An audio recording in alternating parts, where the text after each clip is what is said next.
Hello everyone, you're listening to The Eiffel Tower. My name is Oliver G. And the other day I was walking with my wife in the 7th arrondissement down Rue du Bac, past the Desrolles shop with the stuffed animals that I've talked about on the show before. And we come to that big, beautiful Monoprix supermarket. And I just turned to my wife. I said, left or right? And she said, right. Why? And I said, we're going to the right. And if you follow along behind that big set of buildings and down the next road, you'll find yourself on Rue de Beaune, B-E-A-U-N-E. And it's the kind of road that you can kind of only stumble upon it, I feel. It's just like the fact we did that left-right thing is the only reason we found ourselves there.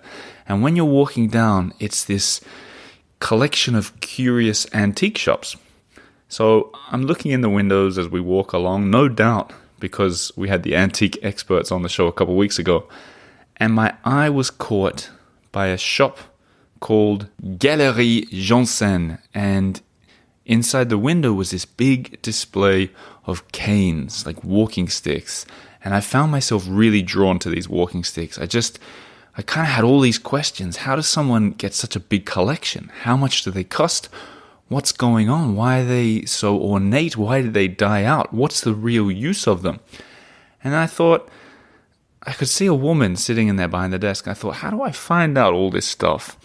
Well, quite simply, I'll just go in and ask. So I went in and I talked to the lovely Chloe Jantzen, who works there. Jantzen, by the way, Jantzen. And we got chatting and she started to show me these incredible canes. Incredible. And within 2 minutes, I said, I've got to come back with the microphone. What you're about to hear is my chat with Chloe about a subject you probably had no idea you were interested in. That was definitely how it was for me. And it's rare that I do this, but I want to highly, highly, highly encourage everyone who's listening to my words here to go and check out all of my social media, because I took a bunch of videos. We got Augusta the photographer. She came in and took a bunch of photos. So I visited 3 times in 3 days because it's so magnificent. And some of the things you're going to hear us talk about and the things we describe, you just have to see them in person. So with all that in mind, here is this week's episode of the Eiffel Tower. I hope you enjoy it. I'll be back at the end with a little more information. A huge thanks to the Patreon supporters who make this all possible. An extra huge thanks to everyone who left a review because they've been enjoying this show. And a last thanks to Prez Maxon for the music you're about to hear. Let's do it.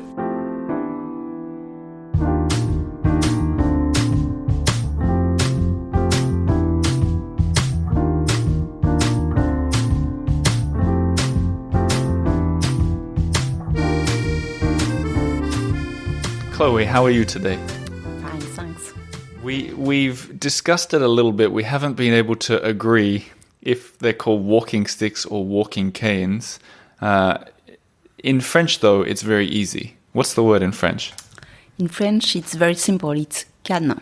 And I figure because it's the exact same spelling as this town in southern France, well... Yes, correct. Maybe you can teach us all how to pronounce it 100%. We'll do it 1, 2, 3 slowly. Canne. Canne. Canne. And then if there's 2 cannes in, like 2 canes, you spell it the same as the city in the south of France, right? Yes, it's the same pronunciation. You will say canne, okay, but with the S at the end. Perfect. So we've got that bit out of the way. Now it's time to get into your lovely shop, your amazing shop. I've got some background questions to ask you before we get into the canes, the sticks themselves. How did this happen? How did you end up running a shop on Rue de Beaune selling canes to people? How did this happen? So in fact, it's a family story. My mother started to be interested in walking stick 40 years ago. And she discovered the walking stick world, and it was crazy because there is so many possibilities and so many different canes that it's a really interesting world. So this is in the 80s, 1983? 80, yeah. Yeah, so she started to... And she lived in Paris as well? Yes, she started at the beginning in Versailles, in a small antique place called Passage de la Geôle. very close to the castle of Versailles, and she then start to meet international collector, and she developed the business. After that, she was in the Louvre des Antiquaires during almost 20 years. But what is that? The Louvre des Antiquaires, what's that? Oh, le Louvre des Antiquaires was a very famous place in Paris. It was so on the other part of the river, near the Museum of the Louvre. It was a huge building only for antique, and it was really a museum there. You had a lot of specialties. You had cane. You had furniture. You have jewelry. You have really a lot of antique shop. But I've never heard about this place. When did it close? It's finished. It's closed. My mother was the last of the 10 last person there, and we moved here in 2015. Okay, so that was right when I moved to Paris. So this is old. This is old now. This is a former part of Paris that doesn't exist anymore. Yeah. But so she was there, and then from there, did you end up here on Rue de Beaune? Yes. So in fact, she was somewhere obliged to leave the Louvre des Antiquaires, and then at that time we had decided to work together, and I decided to change my profession, because at the beginning I was a business controller.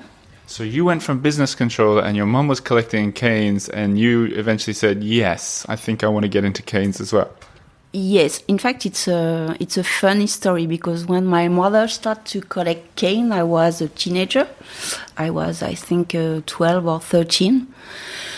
And my mother was really passionate by walking stick, and she was coming back at home every day with new cane, with new story, with I have found this wonderful cane on the auction, I met this collectioner, people very interesting, and she was talking about cane and cane and cane every time. And my sister and I were very upset with cane. So we doesn't want to do anything with cane. We just were upset with her, because she was talking about cane all day long. She was obsessed by the canes. Oh yes, really obsession. Yeah. And you just thought, no, not interested. I was not interested, and the funny thing is, when I was teen, if you would have asked me, would you run the business later, or would you work with your mother, I would have said, oh, no way, I will never do it. And now here you are, sitting in a room with... How many canes are in here? I think on the shop there is more than 1,200 canes. Wow. Okay, and now, before we get into the different canes, I'm interested, do you love it now? Are you obsessed like your mother was? It's very different, because my mother decided to run this business, and she was passionate by cane. But it was her decision. For me, it's also my decision, but it's like an heritage, because I had grew up with cane. I have seen cane during almost my teenager period. So it's really a continuation for me. Right. Really, you followed in the footsteps of you. So you've kind of got a business approach to it, and she was more really into the world of finding the canes and... No, because finding the cane is really the best thing I like. I mean, it's like a treasure hunt. Yeah. You are looking for the most interesting cane, and you want to find a no cane, the one which is in the book, which is in painting, but which is not in photography, because nobody got the cane before you. So this is really interesting for that. I see. So hang on. So you mean like your dream is to find a cane that you've seen in a portrait in the Louvre or something like that you don't even know if it... No, not on painting, but You have 2 books for the canes collector. I see. This is the Bible, very interesting book. You have one for gadget and one for decorative. And there is a lot of picture, there is a lot of documentation, there is a lot of drawing, of painting. And it's really the 2 books that every cane collector look at. I see. And because a lot of the canes are so old, they're before photos were taken of them. And Yeah. okay. For example, with the one you saw, for the one you saw, for example. This is one of the books. This is one of the Bibles for canes. Le Canne Objet d'Art. Okay. Catherine Dyke and Guy Bezaz. Okay, I'm with you. Yep. And you can find it in English also. Okay. Because the writer, Catherine Dyke, was Swiss American. Uh-huh. So, for example, you can see on that book, you have real cane, like photography. So it means that Catherine Dyke owned this cane. And you have documentation, so you have painting or picture of other cane that are just collectible or well known, but nobody had them. Right. And for example, today I'm very happy because on that book you have an animal walking stick, probably made in silver, made by the famous silversmith called Lalique, René Lalique. And you see on the book, this is only a picture, meaning that the cane never show up somewhere. And I'm very happy because, in fact, I have found it on an auction and I bought it. So how did you find it? I mean, I can see you're excited just talking about it. When you, so you were just on an auction website in France, or was it? How did you find it? It was on a French auction, but it was not named as Lalique walking stick. It was not named as a chameleon, which is the animal. It was just on an auction like a bronze walking stick. And it was dark and totally black because it was dirty. So I have seen the tail, thank you, on the shaft, and I thought, oh my gosh, I have already seen that one somewhere. And I took my book and I had a look on the book and find to match the photography of the auction and the book. So then how did they get this picture in this cane Bible? That's a drawing, or is that? So this one came from a French review called Art and Decoration, and it was a review made on 1901. Mm-hmm. So to be sure, after having found the cane on the book, I had made research on the internet, and I found the Art and Decoration review on PDF format made by the French bibliothèque. Yeah, the library. The French library. So I have found the edition of 1901, and I have checked on all the page, and I found the article talking about that cane. It's really exciting. You're a bit like Indiana Jones. Yes, sometimes yes, it's very exciting. Indiana Jones with a walking stick.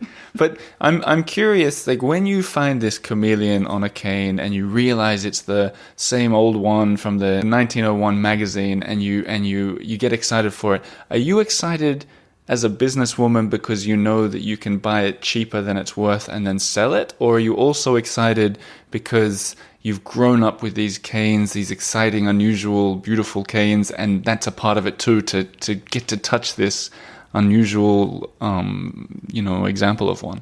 It's really excitation, like a treasure hunter, because it's not for the value of the cane or the price I can sell it one day.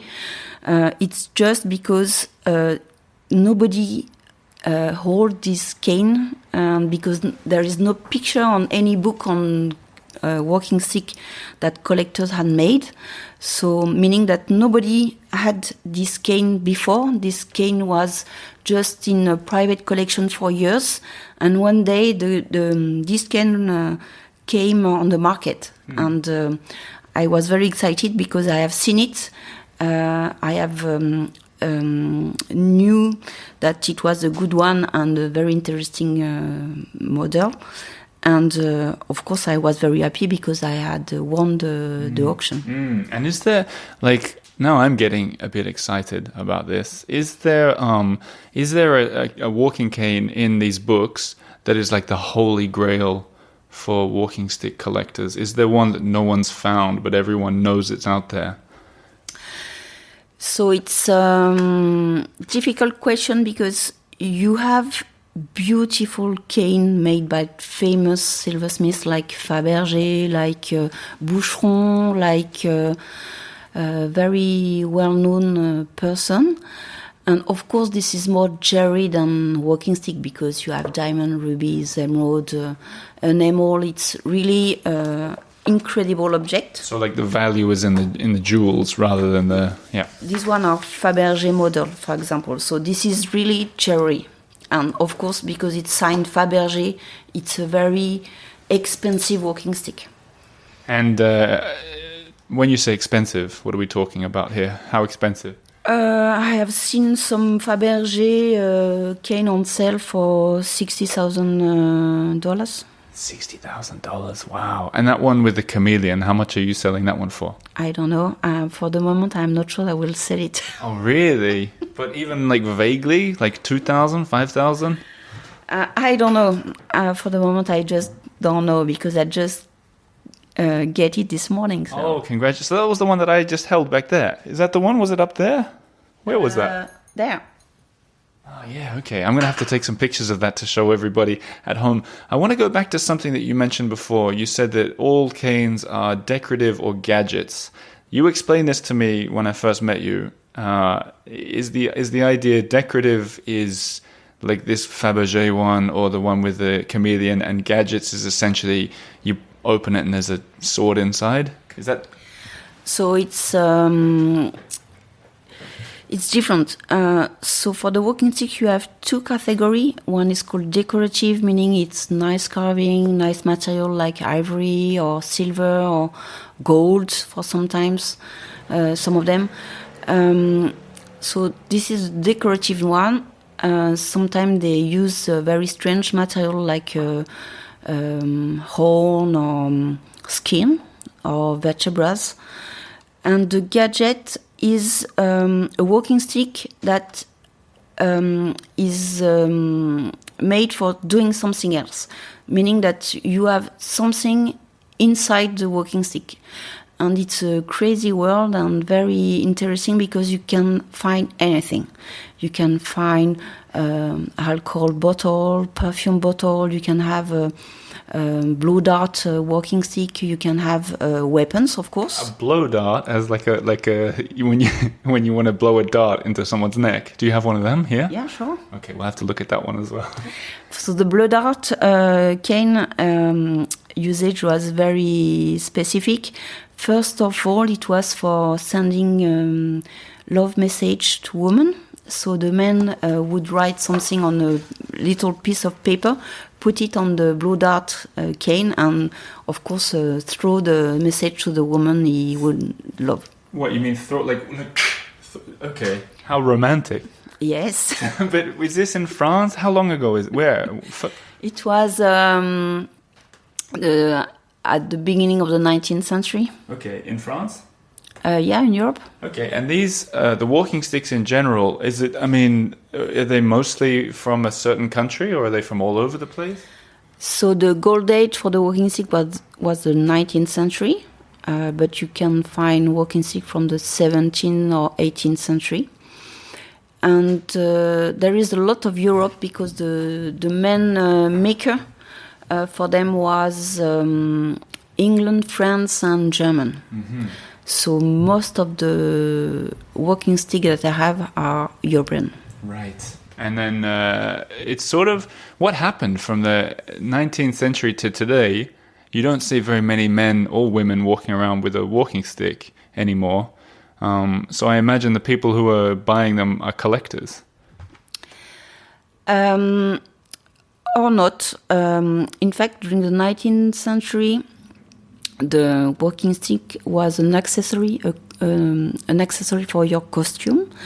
The purpose was to be elegant and very well dressed. And as a man, you were supposed to have many walking sticks, and you were supposed to change them depending on what you were doing. So, for example, if you go to the opera, you will take your monocular cane to see the show. If you go to Hang on, wait. Does that mean that the monocle one had a little eyeglass on the end? Yeah, sure. So that's a gadget version. This is a gadget. What? You don't need a stick to have a monocle, though. Why didn't they just have a little monocle in their pocket? Because it was the way of being very elegant, and it was also a way of making laugh at people and showing them, look at my cane. It's not only a cane, it's also a cane doing something. Okay, so like the ultimate accoutrement was to have a cane with a little thing on the top. Like that monocle would have been on the very top, you mean? So you just lift it up like that? Or do you just pop it out and then you hold it? There is different type of monocular. Some of different models. Some model you can remove the monocular and just leave the shaft on the so it separates basically. Yeah, you can separate the shaft and the monocular and just go to the opera with the monocular and put the shaft on the restroom. And other, you will have just to open the monocular and you will have a rocking system, and the monocular will rocket, and you can use it with the stick. I've got an unusual question for you. In Paris today, are there any signs of, like for example, in some parts of France, there are shoe scrapers out the front where you scrape your shoes to get the mud off before you go in, and they still exist even though no one uses them anymore. Are there things like that for canes and walking sticks, little remnants, maybe like what you've got here, you've got a holder, those things don't exist anymore? No. Today, the walking stick, this is not the fashion of wearing a walking stick or walking in the street with a walking stick. So, it was not like today. So, you need something also to walk without falling. So it was practical in the old days because the ground was muddy or dirty, so people needed it to get around, whereas today it's all sidewalks. And yes. That's really interesting. So like when they started to build sidewalks, trottoirs in Paris and France, that was the beginning of the end of canes, perhaps, because it was so much easier to walk as well. But also... Yes, and also the automobile, because with the car, you don't need to walk a lot anymore. Yeah. So before that, you had a carriage with horses, and people was walking on the street. Yeah. And today, nobody is walking anymore. That's interesting. But what about men and women? Women have never been using the canes, or did they? There is a walking stick for men, women, and children during the 19th century. Really? Everybody's got one. Do you have any children ones here? Yeah, sure. Can I see? Picture. And then you've also got just pictures? Okay. And is that the other Bible that you're pulling down now? Oh no, that's like a photo album. It's a photo album, yeah. You will see kids with walking stick. Oh wow, look at that. Look at that little boy. That boy is like 2 years old. The picture we're looking at is a boy with 2 sheep and a walking stick. Is this French as well? Yes. So the idea was that the kids will be dressed like the father. Ah. Look at this little boy. Where did you get these pictures? So my mother did that album with a lot of postcard and old picture. So I love this one. Little man. So this is the kids, and after that you will have the woman. And it's very easy to make the difference on a walking stick between men or women, because for the men they are thinner.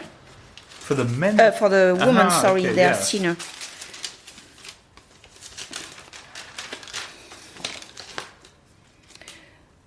So these photos are sort of when photography was just being invented, really. I imagine these photos are 120 years it was old? the beginning of the photography. So I'm looking for a girl, but I'm not seeing one.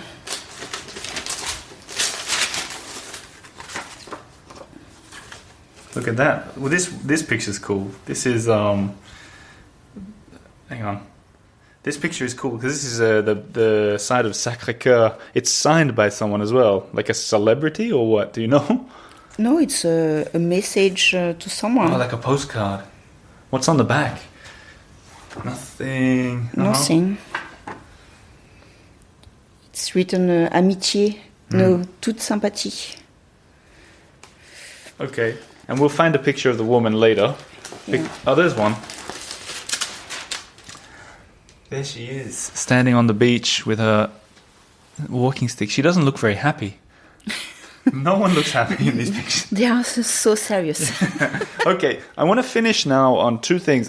You've got 5 canes on the table that I think you selected to show me. Can you explain to me why you've chosen these ones that you want to show me?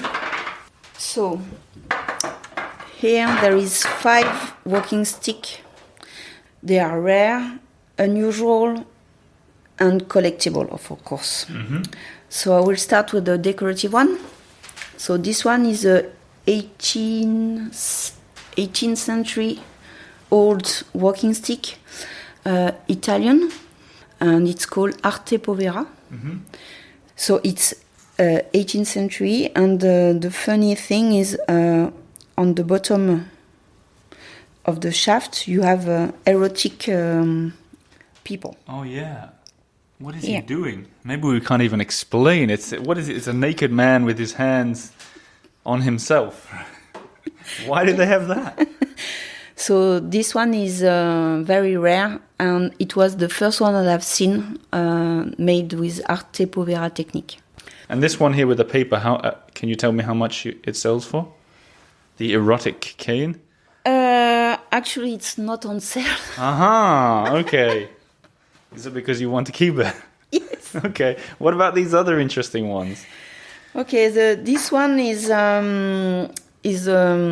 greyhound made in horn, and the shaft is ebony shaft, and it was twist and curved. And in fact, for me, this cane is very aesthetic. Mm-hmm. I love the looking of the cane, and especially of the look of the shaft, because it was made not plain. It's a worked shaft. I assume that they carved the ebony to make it look like that, right? Yes. Amazing. And this is an unusual shape for a horn. It must have been a big, like an elephant horn or something? No, it's a ram horn. A ram horn, okay, wow.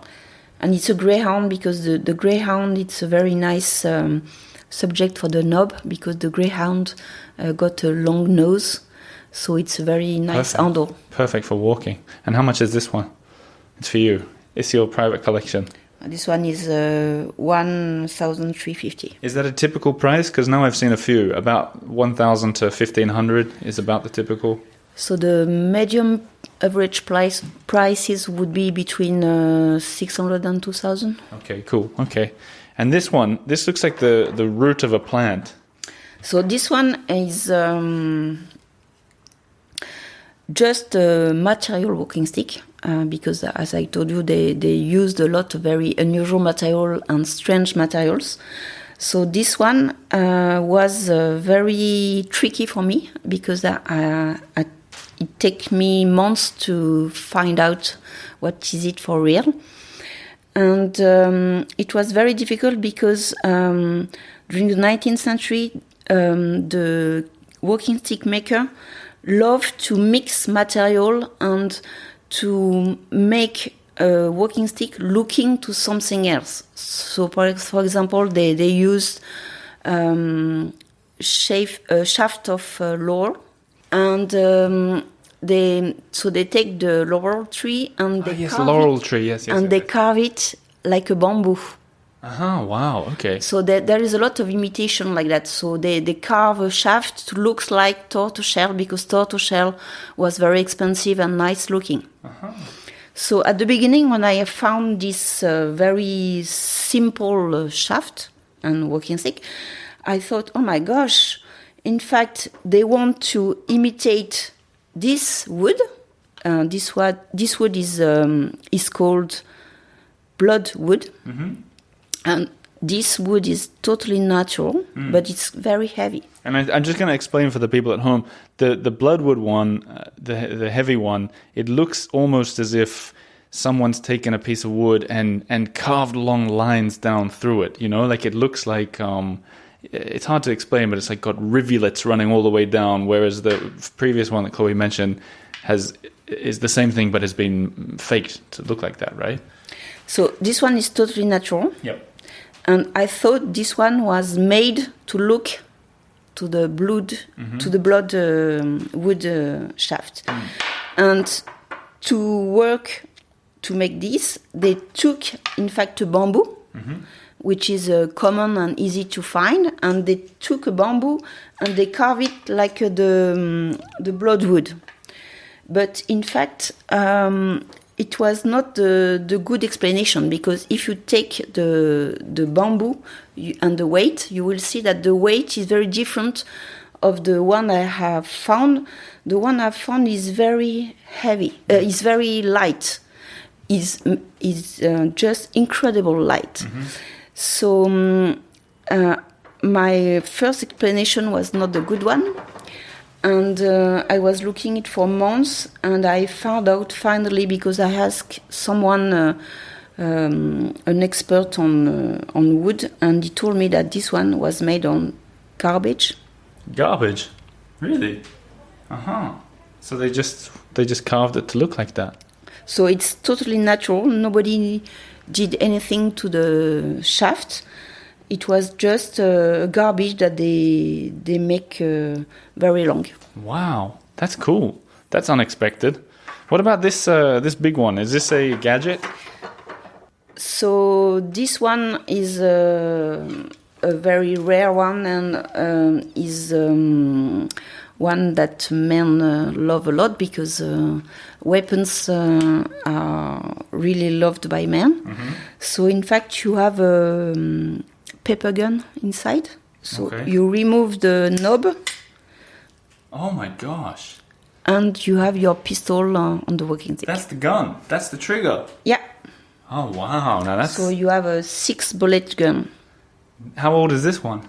This one is second half of the 19th century. I wonder if anyone has been killed by this gun. Maybe, I don't know. Because you wouldn't be able to get that one through the airports these days. No, it's not as easy. Is this one for sale? This one is for sale. How much? This one is very expensive. Is 10,000 euro. Oh my goodness. Okay, that one is very James Bond. I feel, you know, James Bond. Yes. Is he popular in France, James Bond? Yes, of course. Okay, of course. Yeah, that one reminds me. I feel like Roger Moore could have had something like that. Maybe. Here's the last one. What have we got here? So this one is a musical instrument. In fact, it's a violin. No. So you remove the handle, you unscrew it, you remove the ring, and it becomes a violin. Wow. And you have inside this part. Oh my goodness. And you re-put the knob at the end. This is unbelievable. Does it work? Have you played it? Will you play it for us? You can play. I'm a very bad musician. I never learned how to play any musical instrument. But you can really play with it. Can we try? Can you do it? I can try. How much? First, tell me how much it's worth before I touch it. This one is a very rare one. It's 15,000. Oh my goodness. Okay, can I try and play it? Can I try? Yeah. Okay, you hold the microphone. Wow. Are you nervous when I'm doing this? I'm nervous. Can you hear? It's the James Bond theme song. Even better than me. Wow, okay. Obviously that didn't sound very good. That could be the intro music for this podcast episode. Hang on, I'll try again. Wow, okay. Now that was a thrill. Is this French? Yes. Okay, I'll put it down. Okay, I'll give it to you. I don't generally like holding things that are 15,000 euros. It doesn't make me feel very comfortable. That was brilliant. Okay, I'm going to take some videos and pictures of that. But now, we've been talking for a long time already, so I need to wind it up. But I just want to say thank you so much for letting me inside the shop and to see all these treasures. And thank you for your time. Thanks to you.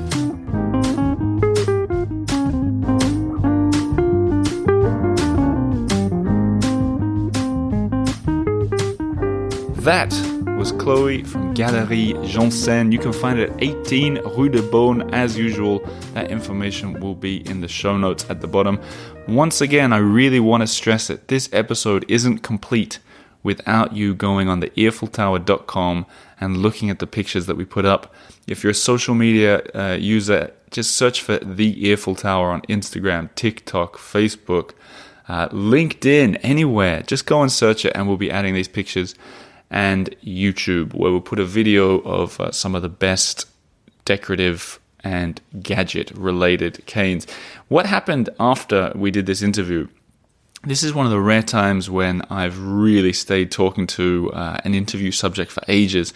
And I pressed stop and Chloe said, "Oh, that's it? I had so much more to show." And then we went through dozens and dozens, especially of the gadgets that she had. And once again, you'll see it on social media, but there was one, for example, that she opened up that had a violin on the inside, another with a revolver, plenty with knives, electrical lights and she told all the stories behind them. For example, there's like 100 years old, has a little button on it that turned a light on, and the idea was that you could flag down a taxi cab or a coach in the night with that light, put it out on the street.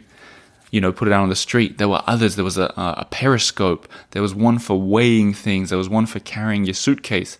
All this to say that next time you find yourself in the 7th, and this is the 7th right near the 6th arrondissement, so not near the Eiffel Tower at all, right over towards the Latin Quarter sort of, pop in and say hello and, I don't know, if you're a cane collector, buy some of her stuff. Otherwise, I'm sure she'd be really glad if you followed her as well on social media and online. It's all linked in the show notes, as it always is. That will do for me. Thanks so much to everybody who supports the show. You guys are the real MVPs. I'll be back again next week with another episode. Merci beaucoup and au revoir.